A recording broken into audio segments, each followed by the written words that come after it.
நடிப்பை ரசிக்கிறதுக்கு மொழி தெரிஞ்சிருக்கணும்னு அவசியமே கிடையாது. ஏன்னா அப்படிப்பட்ட ஒரு பிரில்லியண்டான பெர்ஃபார்மர்.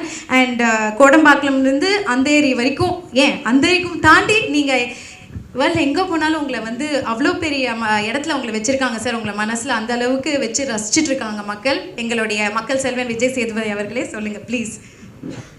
அங்கேருந்து உட்காந்து சொல்லுவோம், அப்போ நிற்கணுமா உங்களுக்கு? ஓகே தானே? ஓகே.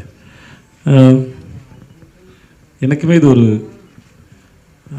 எப்போதும் எல்லாருக்கும் வணக்கம். எனக்குமே இப்போ ஆச்சரியமான விஷயம் அது எப்படி நடந்தது எனக்கும் தெரியல.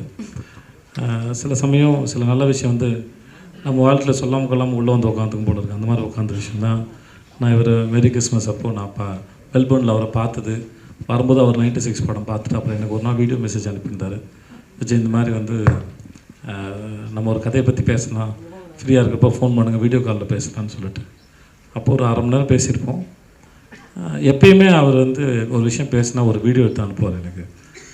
அது ரொம்ப க்யூட்டான விஷயம் அவர் பண்ணுறது. மற்றபடி எனக்கு சாரோட படம் வந்து முதல் படம் வந்து ஹசீனாத்தின்னு ஒரு படம் பண்ணியிருந்தார். அது 2005 சார், 2005 அது 2004 January 16 அவரோட என் பிறந்த அவரோட ஃபஸ்ட்டு படம் வந்து என் பர்த்டே தான் ரிலீஸ் ஆகிருக்கு.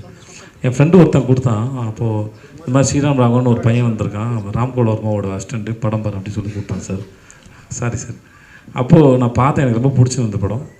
அதுக்கப்புறம் நம்ம ஐநாக்ஸில் வந்து பத்லாப்பூர்னு ஒரு படம் பார்த்தேன். எனக்கு அந்த படம் ரொம்ப பிடிச்சிருந்தது. யாராவது தமிழில் அதை பண்ணுவாங்க, எனக்கு அது பண்ணணும்னு ஆசை இருந்தது. அந்த ரீமேக் யாருமே பண்ணல. அந்த ஸ்டோரியோட போகிற விதமே ரொம்ப நல்லா இருந்தது. நவாசுதீனோட ரோல் பிரமாதமாக இருக்கும். ஸோ இதுதான் நான் அவரை பற்றி நான் மேனிஃபெஸ்ட் பண்ணதோ இல்லை இமேஜின் பண்ணதோ விட ஒரு நாள் இந்த மனுஷனோட வேலை செய்யணும் ஒரு ஆசை இருந்தது. அப்புறம் மேரி கிறிஸ்மஸ் இந்த கதையை சொல்லும்போது எனக்கு ரொம்ப பிடிச்சிருந்தது. ஆனால் அதுக்கப்புறம் ஒரு செப்டம்பர் கிட்டே என்கிட்ட பேசினார், ஒரு தொடர்பும் இல்லை அதுக்கப்புறம். அப்புறம் ஒரு நாள் வந்து ஒரு வேளை நம்மளை கழட்டி விட்டாங்களா, வேறு யாராவது பார்த்துட்டாங்களான்னு தெரியலன்னு சொல்லிட்டு ஒரு நாள் ஃபோன் பண்ணி இந்த மாதிரி சார் ஜனவரி 16 எனக்கு பிறந்தநாள், அது சஞ்சய் ராவுத்ரே அவர் தான் ப்ரொடியூசர். ஃபோன் பண்ணேன், அக்ரிமெண்ட் போடுறான் தான், என் பிறந்த நாளைக்கு போடலாமா சார், ஒரு சென்டிமெண்ட்டாக நல்லாயிருக்கும் அப்படின்னு. எனக்கு அப்போ தெரியாது ஹசீனாத்தி ரிலீஸ் ஆனது ஜனவரி 16ங்கிறது. ஸோ அதே சாக்கை வச்சு சொல்லி சொன்னேன். ஓ அப்படியே போட்டுடலாமே அக்ரிமெண்ட் அப்படின்னாங்க. ஸோ அதுதான் எனக்கு ஒரு ஹோப்பாக இருந்தது. ஓகே நம்ம கன்ஃபார்மாக இருக்கணும். மற்றபடி எனக்கு அவர் மீட் பண்ணது, அவர் கதையை சொன்ன விதம், அப்புறம் ஆக்டர்கிட்ட ரொம்ப ஃப்ரீடம் கொடுக்குறது. ஒரு 30 நாள் சும்மா ஒன்றுமே இருக்காது. சும்மா மத்தியானம் லஞ்சுக்கு மேலே போய் மும்பையில் அவரோட ஆஃபீஸ் போய் உட்காந்து பிளாக் காஃபி குடிச்சிட்டு பேசிட்டு இருக்கிறது தான் வேலை. சும்மா தான் பேசுவோம். அதில் சினிமா பற்றி ஒரு 1/2 மணி நேரம் இருக்கும். அவர் சொல்லுவார், அப்படிலாம் ரொம்ப மெனக்கெடலாம் வேண்டாம், சும்மா ரிலாக்ஸாக இருக்கேன் பாரு. நம்மக்கிட்டேருந்து அவர் எப்படி வேலை வாங்குறாருன்னு கூட தெரியாது. ஆனால் அவரோட ஸ்பெண்ட் பண்ணுற டைமில் வந்து அவரை பற்றினதும் அவரோட ஃபில்ம் மேக்கிங் பற்றினதும், அப்புறம் பூஜா மேடம் ரொம்ப ஸ்வீட். அவங்க அந்த அம்மா வந்து ரொம்ப ஸ்வீட். அவங்க வந்து சாரோட எடிட்டர், ஃபஸ்ட் படத்துலேருந்து இருக்கிறாங்க, கோ ரைட்டரு. ஸோ இவங்களோட சும்மா டைம் ஸ்பெண்ட்றதே வந்து இந்த படத்தை பற்றின புரிதலும், அந்த இண்டஸ்ட்ரி, அங்கே இருக்கிற பழக்க வழக்கங்கள் எல்லாமே மெல்ல மெல்ல புரிய ஆரம்பிச்சிது. அது எனக்கு செட்டுக்கு போகும்போது நான் புதுசாக போகிற ஒரு ஃபீல் எனக்கு க்ரியேட் பண்ணல. ஒருவேளை என்னை கமிட் பண்ணிவிட்டு நேரடியாக ஃபஸ்ட் டேவே என்னை ஷூட்டு கூப்பிட்டு போயிருந்தாங்கன்னா நான் இவ்வளோ தூரம் கம்ஃபர்டபுளாக இருந்திருப்பேனான்னு கூட எனக்கு தெரியாது. ஏன்னா அந்த இடமும் அந்த எனர்ஜி எல்லாமே புரிஞ்சு அதுக்கப்புறம் போய் நடிக்கிறதுங்கிறது பெரிய கஷ்டமாக இருந்திருக்கும். ஸோ ஒரு ஆக்டர் எப்படி ஹேண்டில் பண்ணுங்கிற வரைக்கும் நிறைய. அப்புறம் ரொம்ப அழகான ஆச்சரியம், ஒரு நாள் கட்டின கைஃப் நான் நேரில் பார்த்தது. திடீர்னு ஒரு நாள் வந்தாங்க. ஒரு நம்மளோட சீனியர் ஆக்டர் ஒரு 2 டிக்கெட் இருந்திருக்காங்க இண்டஸ்ட்ரியில். அவங்க எப்படிப்பட்ட பர்சனாலிட்டியாக இருப்பாங்கன்னு ஒரு பயம் இருந்தது. பட் வந்ததுலேருந்து அவங்களுக்கு அந்த சீனு, கதை, டிஸ்கஷனு, நான் என்ன பண்ண போகிறேன், இவர் தான் குவாக்னா, அவர் என்ன புரிஞ்சிருக்காரு அப்படின்னு மொத்தமாக அதை இந்த ஃபில்மை அண்டர்ஸ்டாண்ட் பண்ணிக்கிறது தான் அவங்களோட மோஸ்ட் ஆஃப் த கொஷின்ஸ், அதோட பார்ட்டிசிபேஷன் அதுக்குள்ளே தான் இருக்கும். ஸோ எனக்கு அது இன்னொரு ஆக்டர்கிட்ட இருந்து, எஸ்பெஷலி லீட் ரோல் பண்ணுற இன்னொரு கோ ஆக்டர் இருந்து வரும்போது அது it makes more comfortable. That எப்பவுமே ஒரு வேலை செய்யும்போது ஒரு மைண்டோட இன்ட்ராக்ட் பண்ணி பண்ணும்போது அது ரொம்ப நல்லாயிருக்கும். அது பெரிய கம்ஃபர்டபுளாக இருந்தது கேட்டரினோட ஒர்க் பண்ணும்போது. அப்புறம் கவின் வந்து பாபு வந்து நான் கூத்துப்பட்டுக்கு 2004 வேலைக்கு போகும்போது என்னை உள்ளே போனவுடனே ஒரு பீமை என்னை பயமுறுத்தினா, அதுதான் பாபு. அது ஏன்னா அப்போ வந்து மீனாட்சின்னு ஒரு மேடம் வந்து தியேட்டர் டைரக்டர் வந்து பாஞ்சாலி சபதத்தை வந்து ரிஹர்சல் பார்த்தாங்க. ஒரு உடான்ஸ் அடித்து நான் தான் பீமன் அப்படின்னு சொன்னாப்புல. ஸோ ரொம்ப நாள் கழிச்சு நான் பாபோட ஒர்க் பண்ண ரொம்ப பெரிய சந்தோஷம்.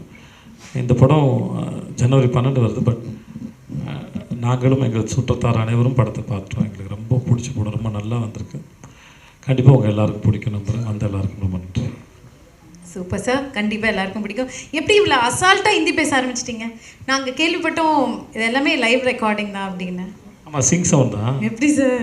ஐயோ அப்படிதான், இதே மாதிரி தான் எனக்கு. சீரியஸாக சார்? கேட்கவே பயமாக இருக்குது. எப்படி பண்ணீங்க? நான் ஃபஸ்ட்டு சார் எனக்கு செப்டம்பரில் கதை சொல்லும்போது எனக்கு நான் துபாயில் ஒரு 3 வருஷம் வேலை பார்த்ததுனால எனக்கு ரொம்ப நாள் டச் விட்டு போச்சு. அங்கே ஹிந்தி பேசுவாங்க. ஸோ என் பாஸ் வந்து முதல்ல சொன்ன வார்த்தை ஹாத் மே கித்னா பைசா கிந்தி கரோ அப்படின்னாப்புல, கையில் எவ்வளோ பணம் இருக்குது என்ன அப்படின்னாப்புல. என் பாஸ் ஃபஸ்ட் சொன்ன ஹிந்தி இது. ஸோ அங்கே இருந்தது. பட் அவர் ரொம்ப ஃபோன் சவுண்ட் நல்லாயிருக்கு. ஸோ அதுக்கப்புறம் ரொம்ப வருஷம் ஆச்சு, 17 வருஷம் ஆயிடுச்சு நான் ஹிந்தி பேசி.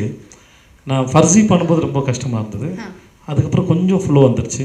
இன்னுமே என் ஹிந்தி வந்து இவங்களாம் தெரியும், ஹிந்தி வந்து கொஞ்சம் டட்டக்கு போட்டக்கு தான். அதான் அழகாக இருக்குது சார். அது அந்த ஒரு மாதிரி பேசுகிறவர் நான் இல்லை, நான் எதிர்பார்க்கவே இல்லை.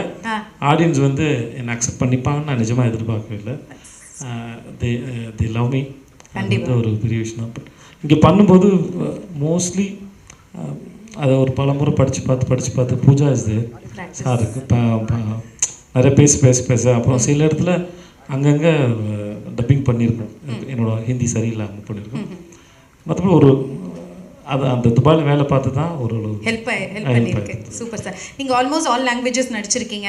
இப்போது ஹிந்தி அண்ட் தமிழ் பொறுத்தவரை இப்போது இந்த difference between how you approach the industry, what is the difference நீங்கள் பார்க்குறீங்க?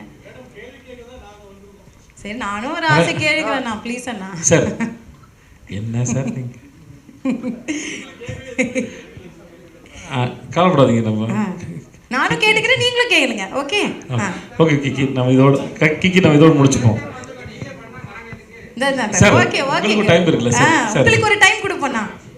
சரிண்ணா. Okay, you relax.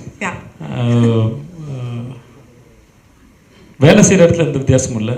வெறும் அந்த மொழியை பேசுறதுல மட்டும்தான், ஒரு மொழி ஒரு இடத்துல ஆரம்பிக்குதுன்னு நினைக்கிறேன். அந்த சவுண்டை கண்டுபிடிச்சி பேசுறது மட்டும்தான் பழக்க வழக்கனால கஷ்டமாக இருந்தது. மற்றபடி எல்லா இடத்துலையும் கதை தான் சொல்கிறோம். அது ஸ்மூத்தாக தான் போச்சு, ரொம்ப நல்லா இருந்தது. அப்புறம் எல்லாமே டிபெண்ட் அந்த டைரக்டர் தான் இருக்குதுன்னு நினைக்கிறேன். ஓகே, கண்டிப்பாக சூப்பர். ஆல்ரைட், இப்போ அடுத்தபடியாக the bold the beautiful Katrina Kaif அவர்கள் ஹிந்தி சினிமாவில் இவங்க பண்ணாத ரோல்ஸே இல்லை. லெட் இட் பி வந்து ஒரு பியூட்டிஃபுல் ஹார்ட் டச்சிங் லவ் ஸ்டோரிஸாக இருக்கட்டும், இல்லை ஹை ஆக்டேன் ஆக்ஷன் ட்ராமாஸாக இருக்கட்டும், எதாக இருந்தாலும் she like infinite roles you played with so much ease. And being the beauty of Bollywood, you've come to steal the hearts of Kollywood. Welcome to Tamil cinema. So happy to have you here and few words from you. Thank you everyone, and good afternoon. Very happy to be here in Chennai. Chennai is almost like a second home in some way to me. My mother, she lived in Chennai, near to Chennai, for almost close to 8 to 9 years, running a charitable organization, school. And now she lives in Madurai, so still it's not too far from here.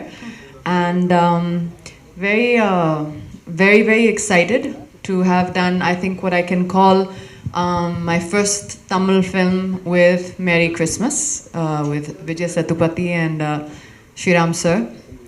And I've done actually quite some time back before, but I done a film in Malayalam and in Telugu as well, quite some years back.